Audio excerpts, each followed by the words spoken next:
And then at a certain point, people are like, I don't know what box to put you in anymore. I don't really know what you are. Are you are this? Are you are that? And you can't possibly be good at all these things.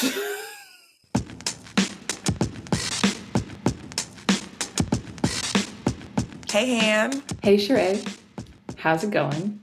It's good. It's good. I'm excited. We've just been really inspired and excited to have guests be a part of the conversation, share their journeys and their real moments with you. But we also heard from you that you've missed that sort of dialogue that like Han and I have together. So we wanted to really take it back to some of that today and also in future episodes and really have that opportunity to be this phone call between two friends that like you guys get to listen to. And for those of you who are new to the show, that's how it all started. Sheree and I are just friends that would call each other, we talk about our stuff, and one day we were like, we should make a podcast out of this. And also, when we were looking at all the stuff out there, like part of what we do on this show, is we like to do it differently. And we'd love to hear what you think of this show. We love your feedback. Please share it in the comments.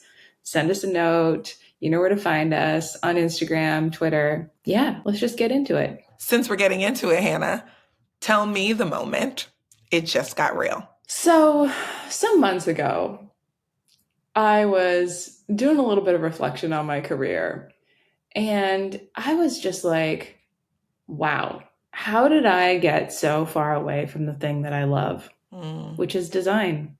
Mm-hmm. And it actually makes me think of this thing you told me, oh gosh, a while ago, Sheree, which is, I think you were having a conversation with one of your investors, maybe, that was said it takes like roughly 3 years to fully reacclimatize to selling or giving up your company. Does this ring a bell? Yeah, Anna Palmer, one of the GPs at Flybridge, for those who are just tuning in, that's where I work. It's a venture capital fund in New York, invested in my company, now I work there. But Anna said that to me when I was interviewing for the Flybridge job.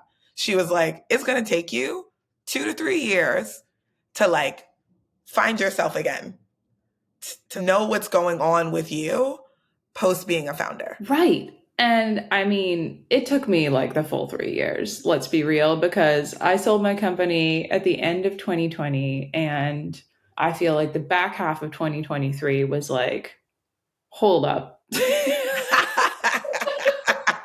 I left something on the plane. Can you please let me back on? I need to go get it. Oh no, ma'am.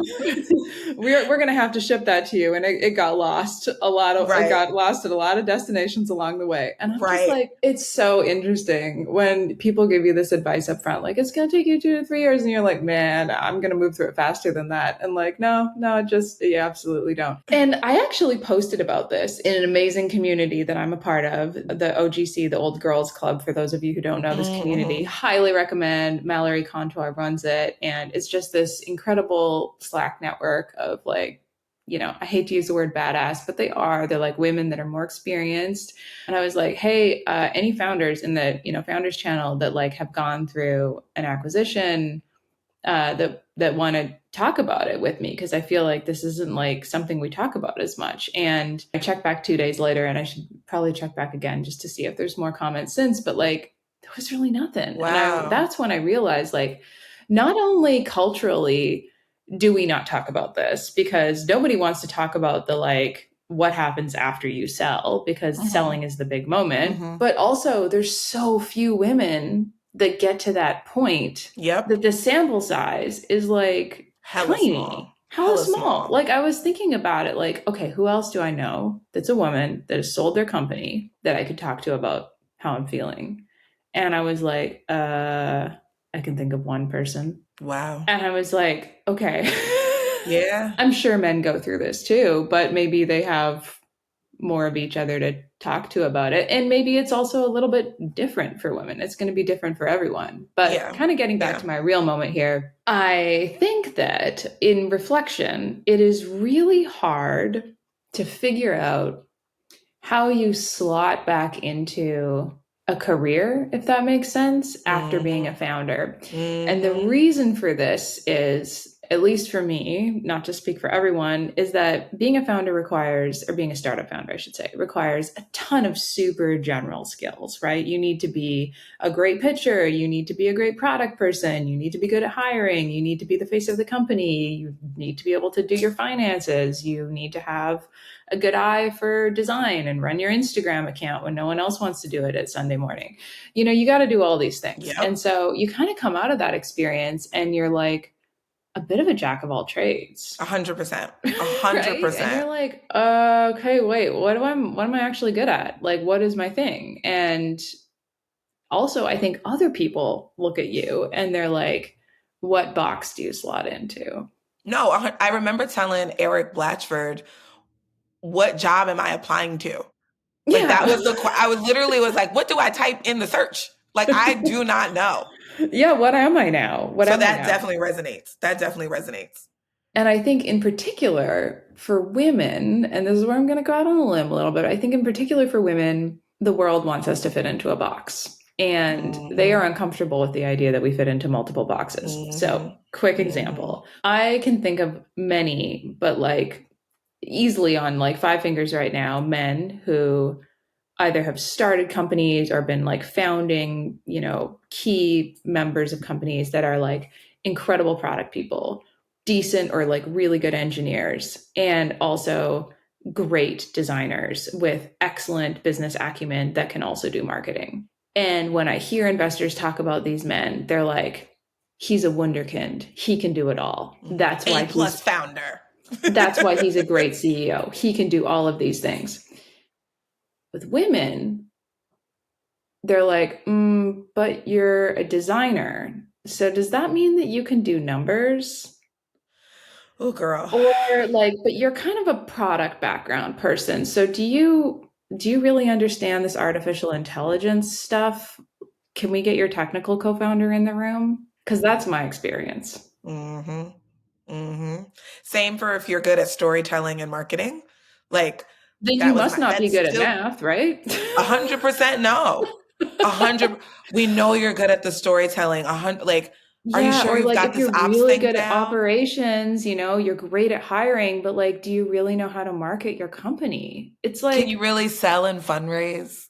Right? And then what happens is the perfectionist in me, or the recovering perfectionist in me, I should say, will go off. And I'm sure that I'm not the only person out there, not the only woman out there, will go off and get really good at all of these things. Like I was told, hey, Hannah, because my background is in design, you'd be a much better designer if you also knew how to code. Okay, I'll go learn how to code. Great. Hey, Hannah, you'd be a much better designer if you also acquired some more professional polish. That was a piece of feedback I got once. God. So you know what? I became more professional in the room. Like, you do all of these things and you listen to this feedback and you skill up and skill up and skill up. And then at a certain point, people are like, I don't know what box to put you in anymore. I don't really know what you are. Are you are this? Are you are that? And you can't possibly be good at all these things. And so then I think part of my mourning, because truly, whether you give up your company, whether you sell your company, whatever process you merge, whatever process it is, it's a thing that you built that you're moving on from. And there is a cycle of grief around that. There's just no question. 100%. You got to move through it somehow, and everyone's going to move through it differently. I think in my process of like this, I was like, wait, what am I actually good at anymore? Because I started to doubt myself. I'm like, can I still be a designer? I don't know. I've been doing this design founder thing for like the last 2 years.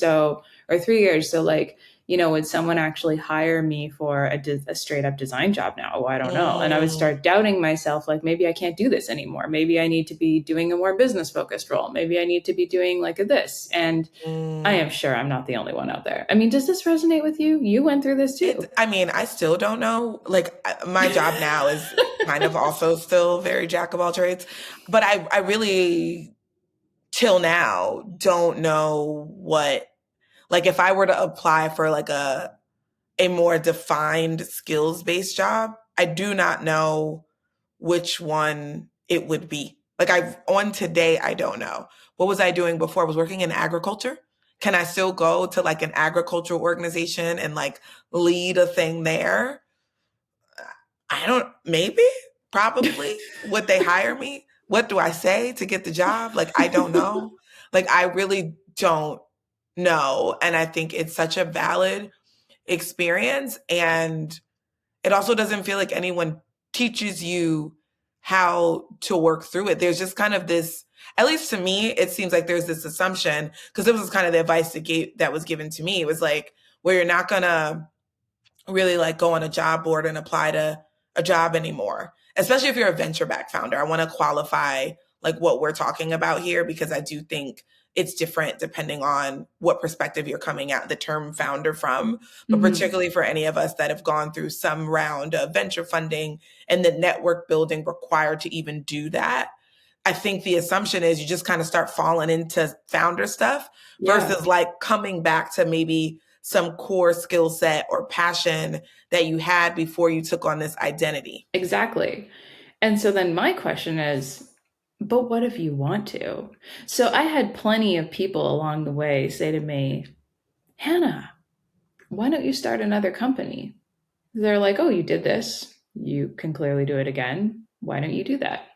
And that was something I really had to sit with too. Like, why not? Like, do I want to start another company?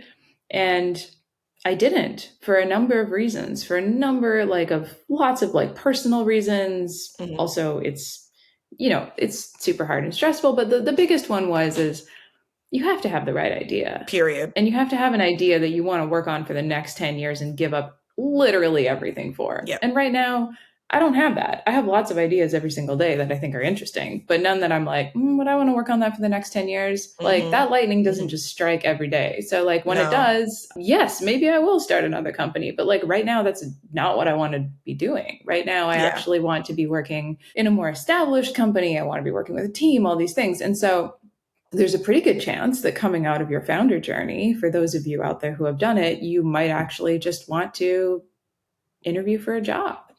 And like, how do you do that when people are looking at you like, oh, you're this other thing now, you fit in too many boxes, which I got so much feedback around. And I think the other thing too that was really interesting for me, being a designer and then becoming a design founder and then going back to design, which is where I am now, is I also had to do this bizarre, like almost rinsing of my design background when I was pitching my company.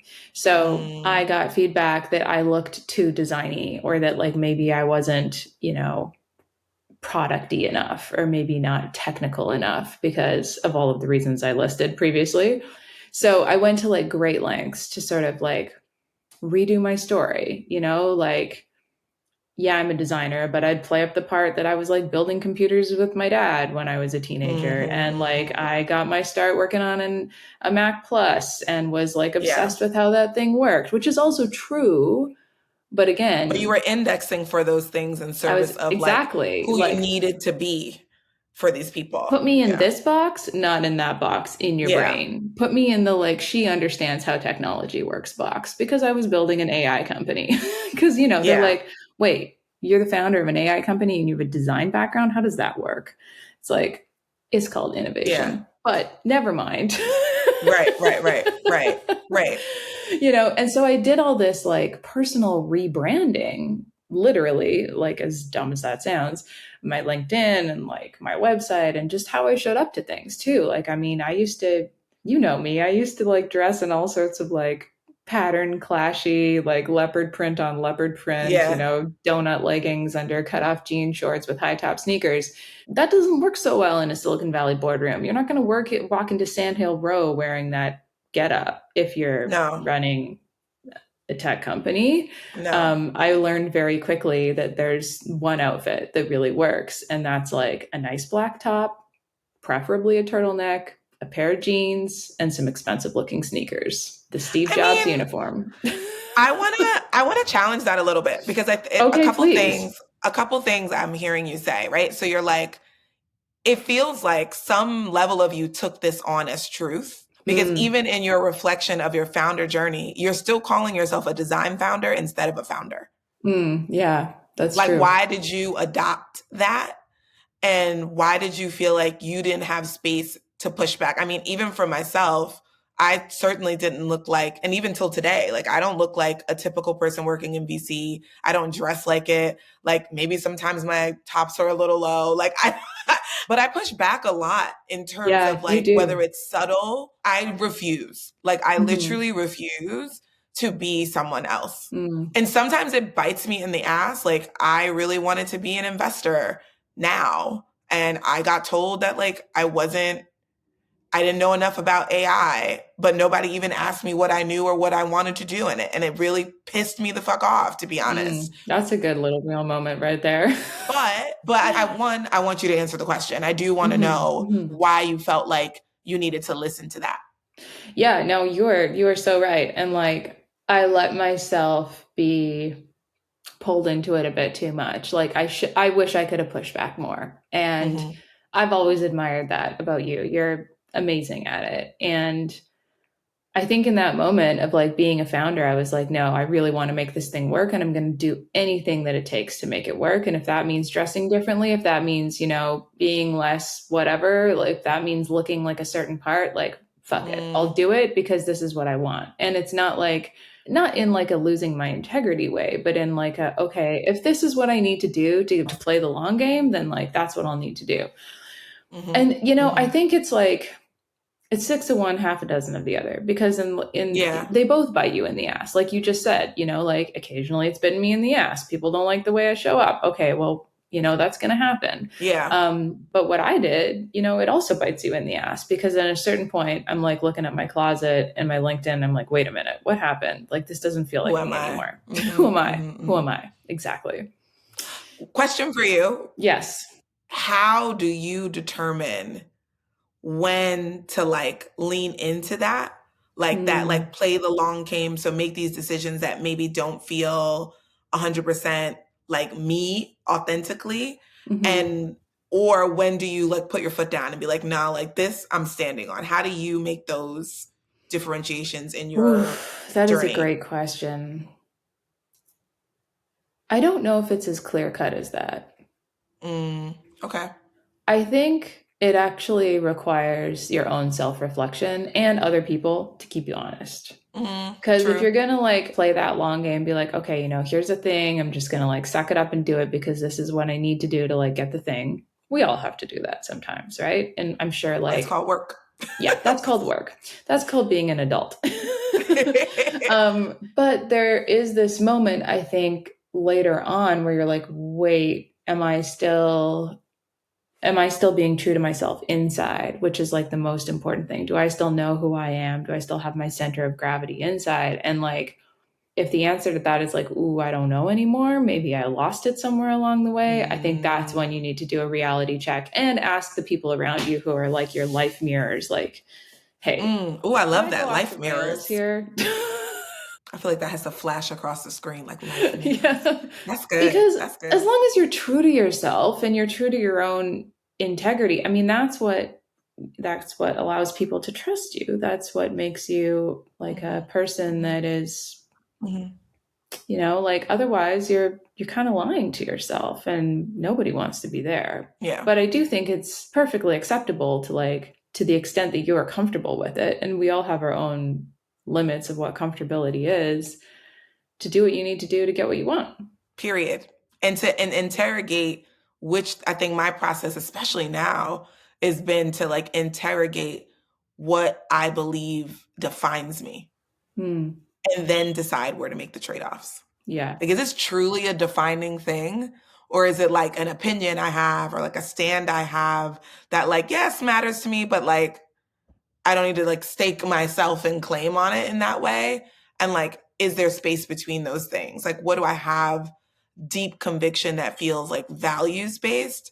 And Hmm. what is kind of like a stylistic thing that I'm like, Yeah. who It's cares? like, I'm not going to lose my personal values. Oh, wear black turtleneck, whatever. They can be nice sometimes. I'm not hating on them. I got a closet full of them. It's cool. Do I also like wearing streetwear? Yes, absolutely. Would I show up on the meeting wearing an oversized hoodie? Maybe, maybe not. Kind of depends Maybe. on the person. Maybe. Yeah. And also, like, I think in that space you're talking about, sometimes it's also just not that deep. Like, I had this moment where I was just like, okay, Hannah, you missed design.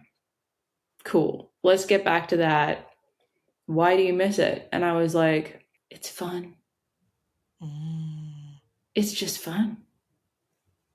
To me, it's more fun than just writing or just being in spreadsheets or and you think about how you spend your time in those little increments every single day, and I was like, I just like it more. Period.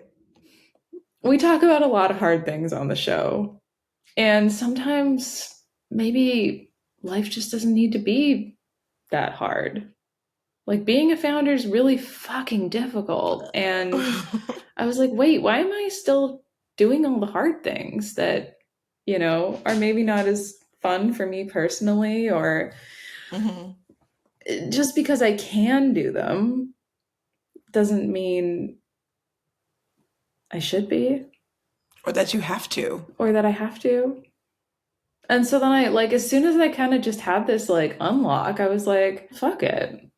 Why not just go do what you're good at and what you love? And like, I don't know, for you decide that's agriculture down the road. Like, yes, absolutely. I think you could walk into that interview and get that job, but I had to totally get past that mental block first of like, hey, can I still do this after having done all these other things? And like, am I still this person? And so, yes, my little takeaway, because we love being practical on this show, would just 100%. be like, if you have gone through something like this, whether it's selling or losing or giving up your company or really any kind of career pivot. I mean, it could be a layoff. Like, tons of people have gone through that recently, right? Like, just get back to the thing that you love and you're good at as quickly as possible. Like, sometimes it just doesn't need to be that hard, and I think sometimes we really or at least I have like over scrutinized like what I should be doing and who was going to let me do it, and could I did I still have permission to play in this space or not, or was it good? Like, fuck all that. Like, all this analysis and overthinking and like, yeah. Well, I mean, I guess the question is like, so how did you do it? So it sounds like you made a transition. You made a decision. I made a decision, and then I made a transition. And you know what? The hardest part was the reflection and the coming to the moment of like, oh, right. And then as soon as I made the decision, actually the rest was, I don't want to say it was easy, because obviously any kind of creating any kind of change in your life requires work. But at that point it was like, cool, this is my to-do list. There's 5 things I got to do. This is a timeline I'm going to do them on, and just like full on execution mode. And I find like that mode for me anyway to be way easier. It's like the decision-making process is the part that is hard. But once I get to the decision, the execution that's just follow through. I mean, you speak about this lightly, and this is just also just how you are. So for those listening, like, I'm just over here like, okay, girl, because the execution game she's talking about is like being a designer at like the highest levels in the game. Like, she's really not over here doing a side Adobe project. Okay. Like, I am not even going to allow you to be speaking this way on the show. Like, no, ma'am. No way. But I mean, that's what I was doing before, right? Like, and as soon as I kind of like made that peace with myself, I was like, I can absolutely do this again. And like I can put my mind to it. I mean, sure, are there things that I might need to, update myself on after having been doing a more general role for the last few years? Like, sure, absolutely, there's going to be that. But like, that technical knowledge is it's of all the things in life that, you know, that I think about are difficult to acquire, that technical knowledge is always, in my opinion, it's the easiest. It's like, you just, you know, okay, you know, learn the thing. Learn the thing. Learn But the I love that thing. as a takeaway, because I think a lot of us, that might not seem so obvious. Like, okay, I have a place I'm trying to go. I've identified some Mm, gaps that I might have now that I've been like out of the game for a minute. mm-hmm. I think it could be easy to see those gaps as the obstacle to doing it, especially if you're trying to like properly do it in like a for real space. You Yeah. know, not that there are spaces that are not for real, but maybe a better I know use what of you language mean. would it be to say like in a space that's like the top of the game, you know, and that is where you're operating. I think it's important to say that, but Mm-hmm. also that like you didn't see those technical things as an obstacle. Like you leaned in and said, all right, like there's some extra shit I got to do. Let me Yeah. do it.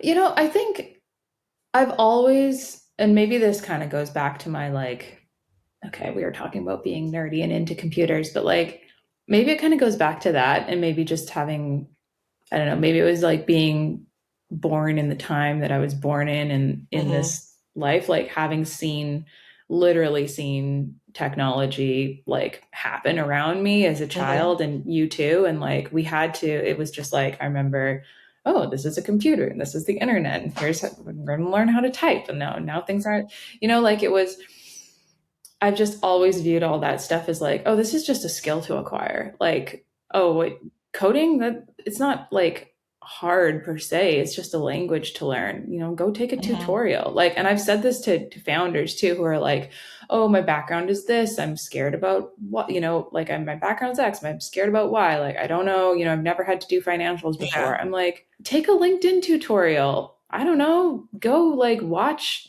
some YouTube videos on how to use QuickBooks. It's not that hard. Like, it's a practical skill that like you can learn. I don't know. I think maybe it's just taking that approach of being a lifelong learner. And if you put your mind to it, Mm-hmm. like how many books, how many videos do you really need to watch or read to like pick up a technical skill? Not that many. What is way, way, way harder is like learning the theory, learning the fundamentals, learning the strategy. Like that shit is hard. I'm not going to like gloss over that. And like for me, in my case, like my degree is in design. So I have that under my belt. It's like, oh, have, you know, did the tools change slightly over the last 18 months? Sure. Figma added some new features. Okay, I will learn those. You know, like Mm-hmm. Mm-hmm. that's what I mean. It's like those practical technical skills are, anybody can learn it. I've said this to lots of people that are like, I'm afraid to learn how to code, or I'm afraid to learn how to learn use a spreadsheet. Like I'm afraid to learn how to do rapid prototyping. Like it's not that hard. It's a really expansive way to exist. So it's not that hard. But the mindset shift to think that it's not that hard is hard. Right. But you are going to get it's not that hard from Hannah and me also, because we're just kind of like that.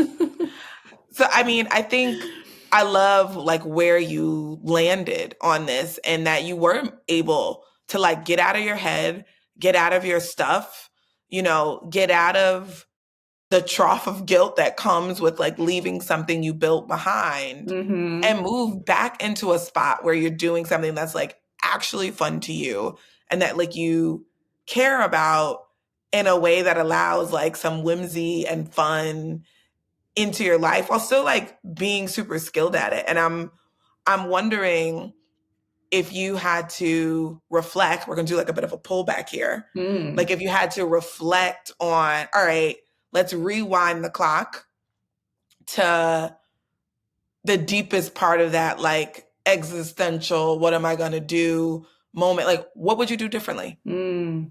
I would have tried less at the things that didn't come as naturally. I Mm-hmm. took a lot of feedback over my career on like, you need to learn this, you need to learn that, you need to get better. And every single bit of it, I took on like, I am going to learn this thing. And I think this is a thing that happens to women constantly, that we get told we should, oh, we would, you know, just get that promotion if we could like learn how to do this other thing and do this other thing. And then at a certain point, we're like almost like overskilled. I wish I'd just not listened to any of that bullshit, quite frankly. I wish I'd just continued to be true to myself and the things that I like to do the most and said fuck it to the rest of it, honestly, because it kind of distracted me. And it goes the other way too. Like, so one interview that I did in the last couple of years that did not go so well.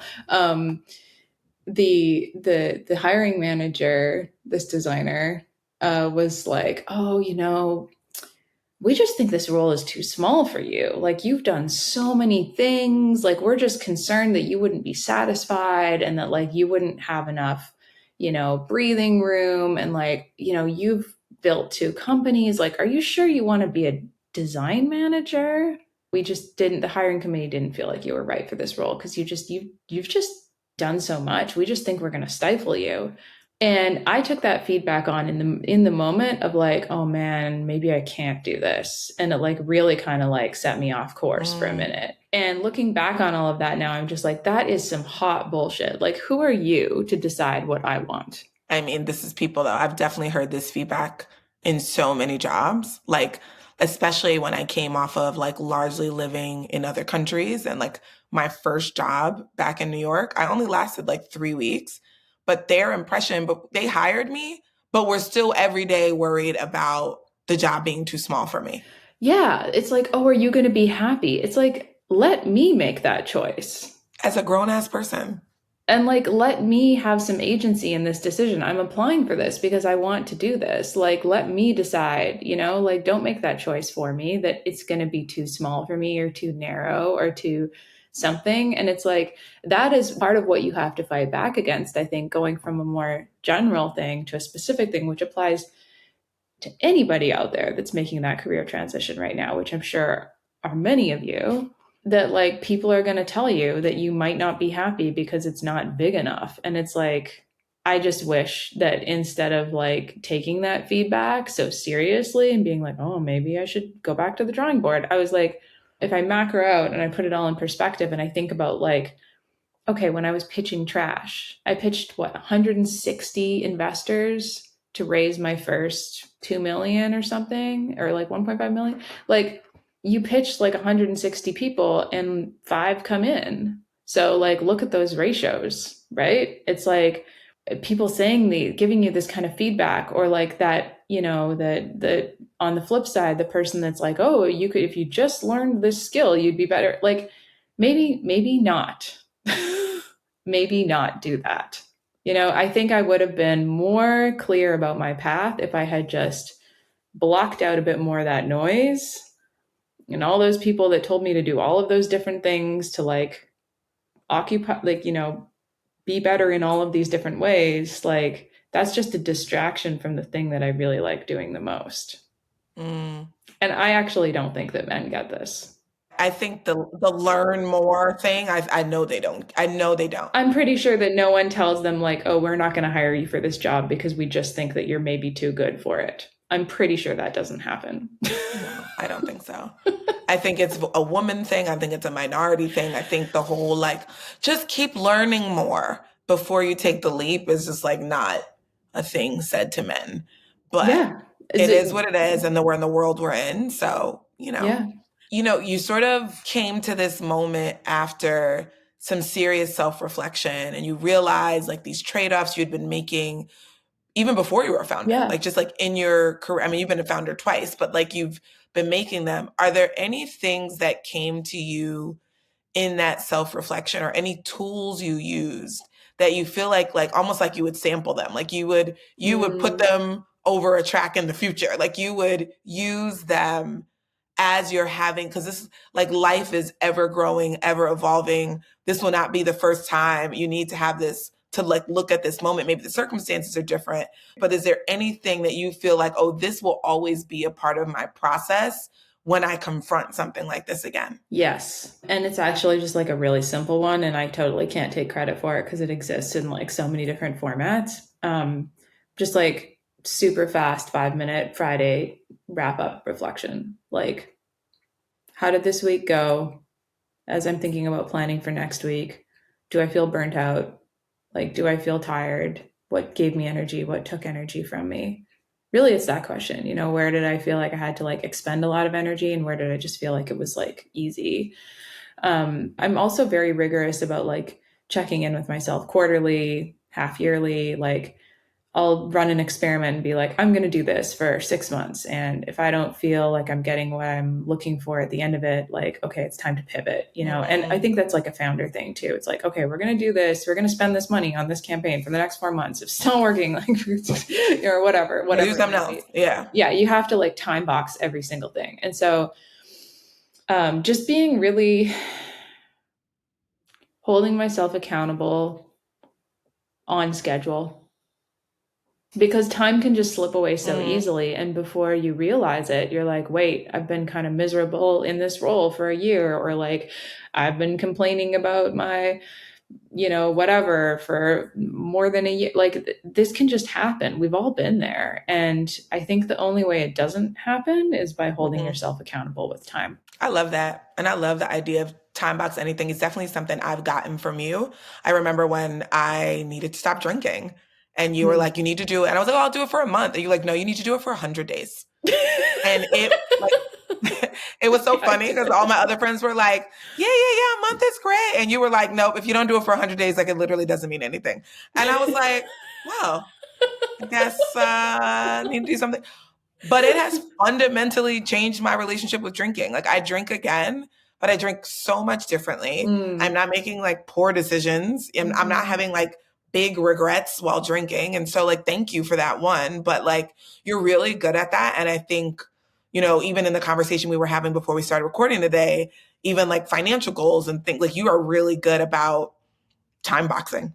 Like, and it sounds so simple, but it's like, no joke, but like hella effective. So I appreciate you sharing that as like the thing that you would do every time. Thank you. And to tie it back to another show that we did, I'm thinking of that one where I talked about like designing a portfolio, because it's like so intimidating, like making your own personal website, like, oh, what am I going to do? What I'm going to put on there? Worst thing ever. I mean, it is the worst thing ever. Like to me, like designing your own homepage, like your own website or whatever, that's like the equivalent of like cleaning out a closet that you have not looked after in the last 5 years. And there's just shit everywhere. It's just a horrible thing. Right. And you're going through all the emotions. So when I did that, I just time boxed it. I was like, screw this. I'm giving myself a weekend. Saturday, Sunday, by the end of the day on Sunday, this thing has to be done. I'm shipping it in whatever state it's in. And I just you really did this super arbitrary deadline. But then it worked so well because the pain was over so fast. And I was like, wow, I'm going to do this every time. I love that. I love that.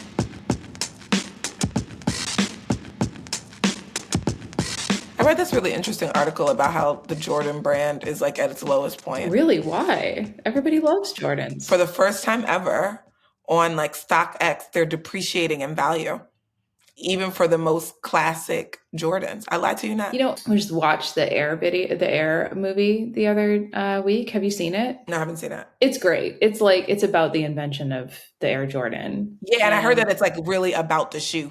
It's really about That's what they talked about it in this article. Yeah, it's really about the shoe and like the designer behind the shoe, and like some things, I think they kind of like stretched the truths to dramatize a little bit because it's a movie, as they do.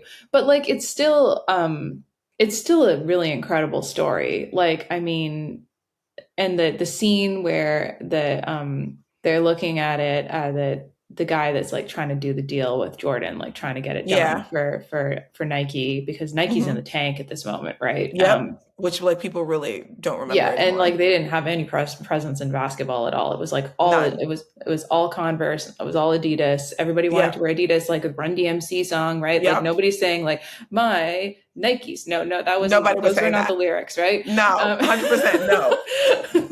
And that doesn't sound good. It doesn't sound good.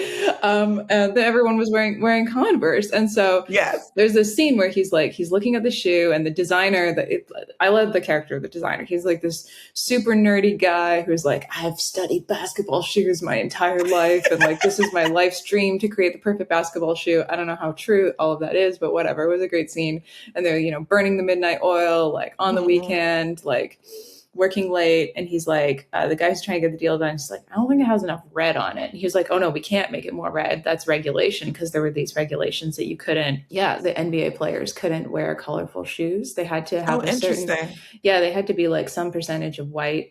I do remember this. Yeah, and so he was going to get fined for wearing non-regulation shoes, and that was when he had the guy making the deal had the idea. He was like, "What if we make that what this is all about, and we pay the fine?"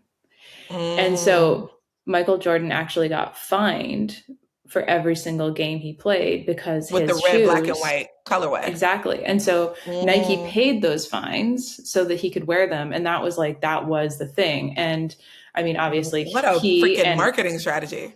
I know, right? I mean, also he and his mom were like a genius to be like, no, we want a revenue cut of these shoes as well. But to be fair, it was like the way they just talk about it in the movie is like he wanted something that he could, he had skin in the game with. He was like, I'm not just going to like wear these. They're going to be like, if they're going to be mine, and if like other people want to buy them because they're mine, they have to be mine. Like I have to own a piece of them. And Nike made that deal happen too. And like, I mean, it's funny because at the end they're like doing the calculations for the next quarter, and they're like, well, maybe we'll pull in like some millions of dollars. And of course it's like astronomically more than that. I mean, it's like on an absolutely insane scale. Yeah. So why are they depreciating now? There are a couple of things that happen. So obviously we know pandemic, people are shopping online because that's kind of like the only excitement one is having, at some points. Right. And so what ends up happening is the Gen Z kids really start, getting into like vintage things, like to the point where for them, it's even disconnected from Jordan himself, which I thought was like a really interesting point in the article of like, basically you had millennials. So like our generation, we actually like still remember, Gen Z, Gen X and then millennials, like remembering Jordan as a player and his greatness, but then also remembering that like weird Washington Wizards era. And like then he did the weird baseball thing. And then he said like the weird things during his Hall of Fame speech. And now we've all watched the Netflix documentary and we're like, you know what? You're like the most famous rich guy ever. So it's fine. This is literally what happened. So like Jordans are like high, 80s and 90s. Then he does weird things in like the 2000s. So like the interest in Jordan sneakers like plummets because we like know him. But then what happens is during the pandemic, the movie comes out on Netflix. Gen Z kids get reintroduced to Jordan. There's this surge in popularity that runs in parallel with the surge in like all things vintage. So what ends up happening is vintage things were already making a comeback and people were like really getting into those and wearing them, not just obviously to play basketball, but like to the Oscars, people are wearing Jordans. Like this is the thing. And then the Netflix series comes out and now like everybody's like hype about Jordan again. But then Nike sees this and decides to start pushing out all these new releases and colorways of the Jordan 1 and kind of floods the market. So this happens. And over time, people just get kind of like tired of it. And those people were never really anchored, especially the Gen Z kids, like they're not even as anchored to Jordan. Yeah. So it was like a moment for them to begin with. Yeah. Nike floods the market. They're no longer like rare because everybody has some Jordan 1s. I have been noticing that they're like everywhere now. They're ubiquitous. Everybody has them. They're like literally, it's like, I mean, if this was a SaaS company, we'd talk about like commoditization. So like it's basically, they've become ubiquitous. So the rare Jordan 1 is like not so rare anymore. And so for the first actually time, like if you really wear a real like Jordan 1, an actual rare one that you probably shouldn't wear outside because it's worth like $30,000 or something. Yeah. Like they're so ubiquitous. I'm like, would people know? I mean, okay, obviously some people know. Sneakerheads would know. But most people would not know. Most people would not know. And so now people are not trying to pay. Like they used to be like 40%. Like now it's like for the first time ever, I think it was on StockX, like dipped at negative 2% depreciation for the like price the shoes could sell for. And then it's also seeping into like auction. So apparently there's this guy that was on the Bulls coaching staff when the Chicago Bulls won all these championships. Mm-hmm. And I guess the first time they won a championship, he was like, Jordan, give me the shoe. And so like he gave him one of his shoes. And so every year the Chicago Bulls won a championship, like he gave this guy one of the shoes. So now there's like 6 of them. I think that's how many they won. And Sotheby's is auctioning them. And this whole Jordan brand appreciation is actually affecting this Sotheby's auction of these 6 pair of shoes, like collector shoes, that like really should be like millions and millions and millions. But this like tank from what likely feels like Nike flooding the market, like is even affecting true memorabilia, not just sneaker sales on StockX. Like it's a whole thing that I think is really interesting around brand appreciation, brand value, what happens when brands get overexposed. Scarcity. 100%. Like just the psychology of holding tangible value in a brand. And like Jordan to me seems like something untoppable. So like the question now is like, is it going to stay that way, or is this going to be like, or will there be another resurgence? Will there be another one? Yeah, I just think it's interesting. And for people who are building brands, I think it's an interesting story to pay attention to, both for legacy brands, but also for people who are building brands in what I see as like the popcorn era.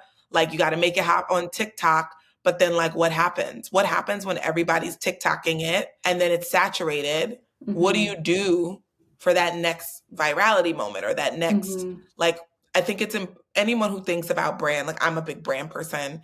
I don't know how I got here, but I am. I think building Tastemakers is very much a brand-led company. And like, I'm very into that.